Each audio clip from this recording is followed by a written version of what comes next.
স্বয়ং মন্দিরের গোপীনাথ একটি পাত্রে করে জল এনে গোবিন্দ ঘোষের কাছে গিয়ে ডাক দিয়েছে, বাবা, ও বাবা, তুমি আমায় ডাকছো বাবা? এই দেখো আমি তোমার জন্য জল এনেছি। কে কে তুমি? আমার তো পুত্র নাই, আমার তো কেহ নাই, কে তুমি আমায় বাবা বলে ডাকছো? বাবা, তুমি আমায় চিনতে পারছো না বাবা? আমি যে তোমার মন্দিরের গোপীনাথ। গোপীনাথ? হ্যাঁ বাবা, তুমি তো বলেছিলে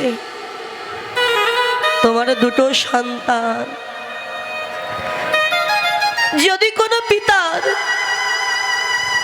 দুটো সন্তান থাকে, একটা সন্তান যদিও মারা যায়,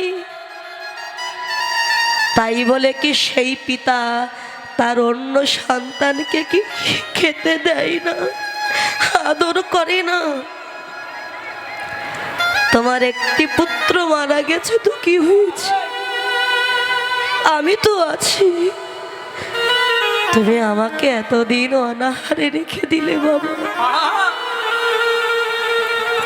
গোপীনাথ, বাবা বলে যখন আমায় ডাকছো,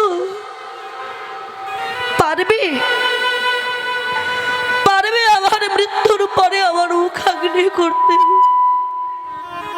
পারবে আমার ক্রিয়াকর্ম করতে? ভগবান বললেন, বাবা, তুমি কি জানো না জগতে কেউ নাই যার আমি ভগবান যে আছি তা?